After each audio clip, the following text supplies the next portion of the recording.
Salam alaikum tout le monde, j'espère que vous allez bien. Aujourd'hui, je vous retrouve pour une nouvelle recette gâteau, comment réaliser la rayesh.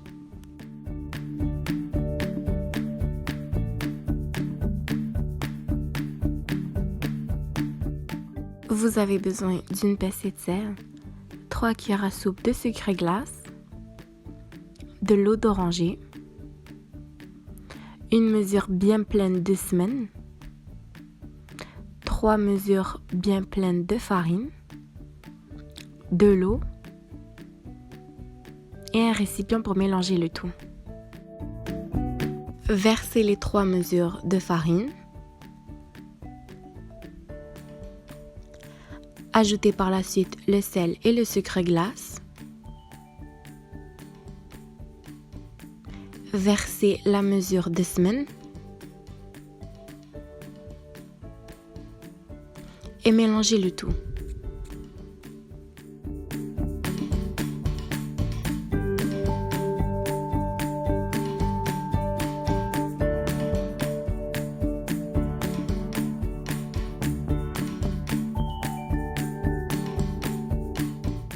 Versez à peu près un demi-verre d'eau de fleur. J'ai malheureusement oublié de filmer cette partie, mais vous devriez aussi ajouter de l'eau jusqu'à ce que la pâte se ramasse. Par la suite, travaillez la pâte à l'aide de vos mains. Recouvrez la pâte à l'aide de papier film et laissez reposer 1 à 2 heures. Pour la réalisation de la farce, vous avez besoin de 2 œufs, un zeste de citron, 2 cuillères à soupe de semaine, de la vanille, une mesure de sucre, 3 mesures d'amandes émiettées et d'un récipient. Commencez par verser les 3 mesures d'amandes émiettées dans un récipient. Ajoutez ensuite la mesure de sucre et mélangez. Ajoutez ensuite la pincée de vanille. Versez le zeste, le semen et mélangez. Mélangez un œuf à la fois, incorporez-le et mélangez le tout.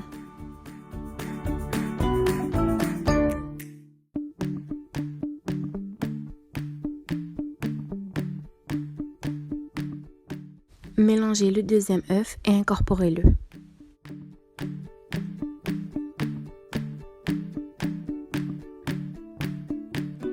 Faites des boules d'à peu près 35 g et aplatissez-les à l'aide de vos mains. Mettez sur chaque grande pâte un peu de farce en forme de la lettre T, puis bien fermez la pâte sur la farce. Ensuite, tournez et donnez la forme de la rayesh.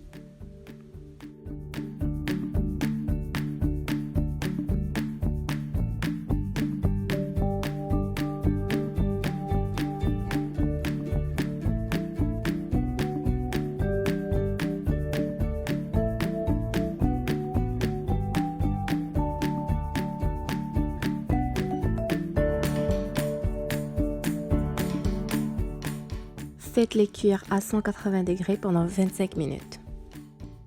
Une fois que les gâteaux ont été cuits, laissez-les refroidir. Pour la préparation du glaçage, vous avez besoin de 500 g de sucre glace, un demi-jus de citron, une cuillère à soupe d'huile, du colorant alimentaire de votre choix et un blanc d'œuf. Versez le blanc d'œuf, le jus de citron, l'huile et ensuite incorporez le glaçage petit à petit tout en mélangeant. Mélangez jusqu'à obtenir un résultat comme celui-ci. Ensuite, trempez les gâteaux sur le glaçage et laissez-les sécher.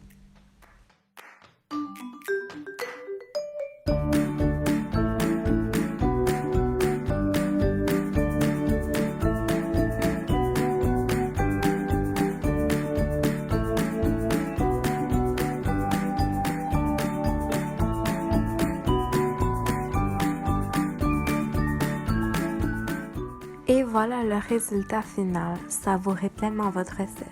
N'oubliez pas s'il vous plaît de liker et de vous abonner. Merci d'avoir regardé ma vidéo et à la prochaine.